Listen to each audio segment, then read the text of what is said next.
It's said that real heroes will rise at the time of a crisis, and the pandemic struck India was looking for one. But it seems real villains will also rise during hard times. The last budget revealed it. We got to see some true colors. Welcome to Money Tree. Item number 1, माननीय मंत्री महोदय Shrimati Nirmala Sitharaman ji. Honorable Speaker, sir, I present the budget for the year 2022-23. Before getting into the budget, let's set some records straight. 1. India's economic slowdown started much before pandemic. And number 2, unemployment in the country is rising like a tsunami. And thirdly, the growth rate of domestic consumption, the most crucial part of India's GDP, is slower than the pre-pandemic period.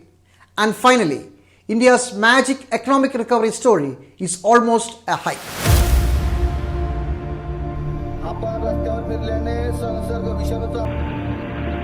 The gross domestic product contracted 6.6% in the financial year 2021 due to pandemic.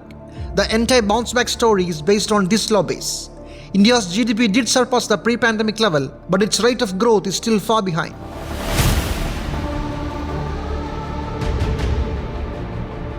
To show an astonishing growth of 8.5% next financial year, the government claims that inflation will be below 3%.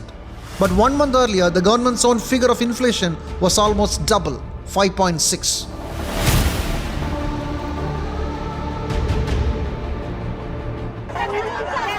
Putting more holes in the massive growth story is the drop in private consumption. Private consumption is the main engine of growth, contributing more than half of India's GDP. Its growth rate is 2.9% less than the pre-pandemic year. Means either the people are not spending or the income of people is not growing, especially those at the lower end. In fact, the household consumption without considering inflation actually showed a reduction in the financial year 2018, the first in 40 years. 71 million people have been pushed to absolute poverty since financial year 2012. In the same time frame, 9 million jobs were lost. And then the pandemic came and took away 15 million more jobs permanently. India has never seen such high levels of unemployment. And I'll just give you two numbers. Urban unemployment rate for women is 19.9%. And rural unemployment rate for women is close to 13%. So it is in this context that economists have been talking for a long time, and not just during the pandemic, about the lack of demand in the economy, which is the structural problem that we are in after 30 years of neoliberalism. Now, it is not only economists who have been talking about this for a long time, but even the CII is this time expected a boost in demand. They especially talked about a boost in rural demand and sort of addressing the question of unemployment and bringing in demand side measures. So the writing on the wall was very clear. India has a serious demand crisis. People are not buying enough because they don't have enough money. This is leading to fall in production. And fall in production is creating job losses. Job losses again worsen the people's capacity to purchase. Everybody expected Finance Minister to do something to boost demand. Even the business community demanded it. Big public investment for modern infrastructure, readying for India at 100. This shall be guided by PM Gati Shakti and be benefited by the synergy of multimodal approach. Moving forward on this parallel track, we lay the following 4 priorities. But she did the opposite. Huge spending in infrastructure was the only budget highlight. More money for rails, roads, defense, telecommunication, etc. A whopping 7.5 lakh crore will be spent. 1 lakh crore more interest-free loan to states. 5G mobile network to be rolled out this year. Everything done hoping that private players will invest more in the Indian economy and GDP will eventually grow. It is very striking that on the one hand, you are going to lease the assets of the National Highway Authority of India, and at the same time, you are going to sink in more money into this indebted institution. Would I renovate my house before I am going to sell it? I mean, would I be so stupid as to do that? It's highly improper, irregular to do such a thing. Now, coming to the railways, you merrily announced 400 Vande Bharat trains. In 2019, before the Lok Sabha elections, Mr. Modi inaugurated the first Vande Bharat train. Three train sets were indigenously developed at the Integral Coach Factory in Chennai. You abandoned that project. Now 400 trains of Vande Bharat expresses, train sets, mind you. We're talking about a complete train. If you are going to do it within the next 3 years, who's going to make them? You haven't invested in anything in that capacity. So what will happen is that these will be imported. And even if the GDP grows, will it directly translate to jobs? Since 1990s, the GDP growth has not created huge job opportunities. When the GDP accelerated to 7% growth at that time, employment growth slowed down to 1%. From the financial year 2012 to 2018, we lost about 9 million jobs, while the average GDP was around 6.8%. It seems our economy is moving away from job-intense manufacturing and production sectors. So growth is not only not producing more jobs, you are actually witnessing a job loss and more people slipping into poverty even without pandemic. Pandemic has worsened those. While betting high on infrastructure development, there is not much help for the micro, small and medium enterprises which took the brunt of economic slowdown. Only consolation is the extension and expansion of Emergency Credit Line Guarantee Scheme announced last time. While the Finance Minister claims it to be a success, some others differ. CIBIL survey showed that 57% of respondents from MSMEs found it difficult to access the credit. And when demands fall, it's common sense that credit is not the medicine that would help. Since that had worked out well for the MSMEs, we thought that formulation is the best to be adopted.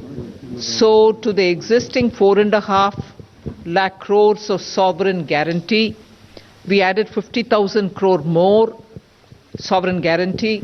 That's a complete wrong figure, because if you look at the budget, the actual budget, and now we have the revised estimates also, it shows that not even 50% of what was allocated last year for the emergency credit line guarantee for small scale in MSMEs was fulfilled. So you need to look at the budget figures and not just what the finance minister claims.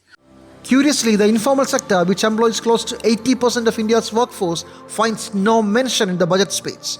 A strong demand-side push that would include payroll support to MSMEs and direct cash and in-kind transfers to informal workers should have been made. After all, they are the first to fall in any economic calamity. Everything that the finance minister said, there was not one word of the collapse of investment in the household unincorporated sector. The household sector which would have invested, that sector, you've killed even more by ensuring that a consumption-led growth which would have created the market for these small and micro enterprises doesn't take place.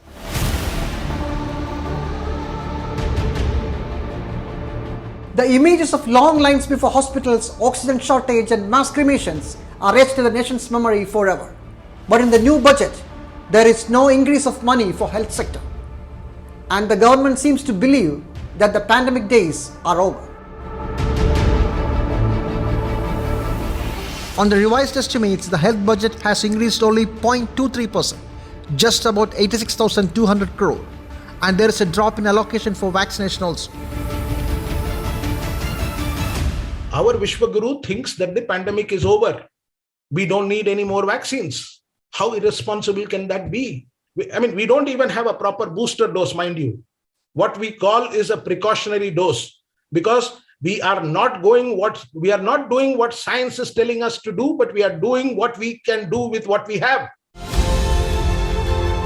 Same is the story with education. No big plans, projects or announcements.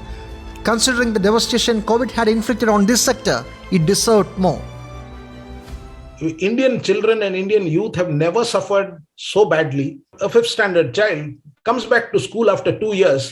There is no way she can go back to class 5 and continue as if nothing happened. Where is the remedial measure? Where is even the recognition that you need a huge remedial program? You need to have a remedial system going on a gigantic scale.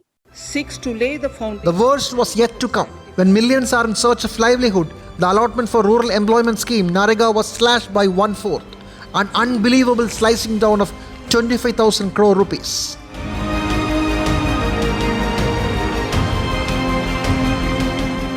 The message is clear. Government is betting everything it has got on infrastructure to attract private sector and revive economy. And for that, all other sectors are left in the cold. No money for the people in distress. But our infrastructure projects have a very poor track record. Only 300 out of 1,680 projects are moving as per planned. It's a big gamble in itself. And to meet the expenses, government will borrow from the market a huge sum of about 15 lakh crore. That means an average of 30,000 crore every week.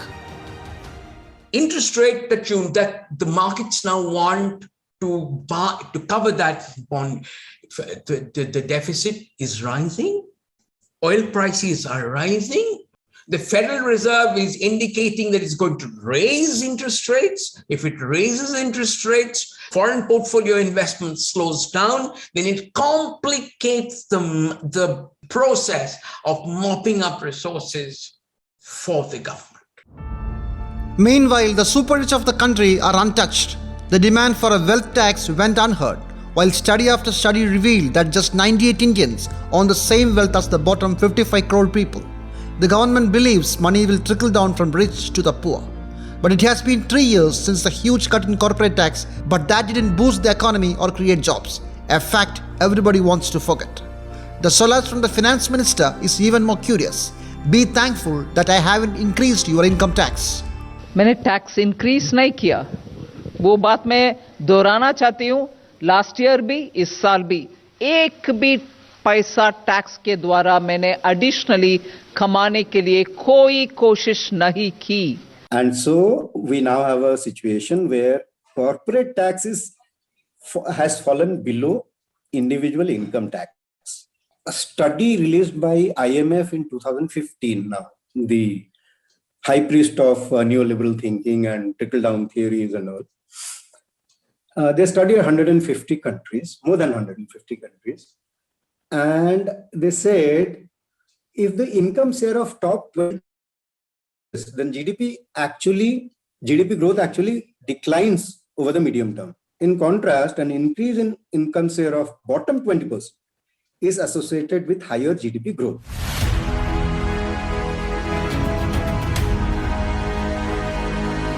Slogans and promises are forgotten easily than made. From Achhe Din, we have reached Amrit Kal. This new one promises a wonderland in 25 years.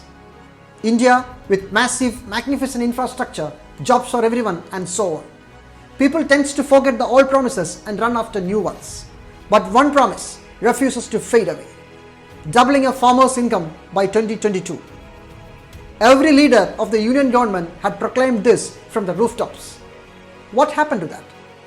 We leave you with that thought. Goodbye, till we meet again. When can we expect the farmers' income to double? Number one.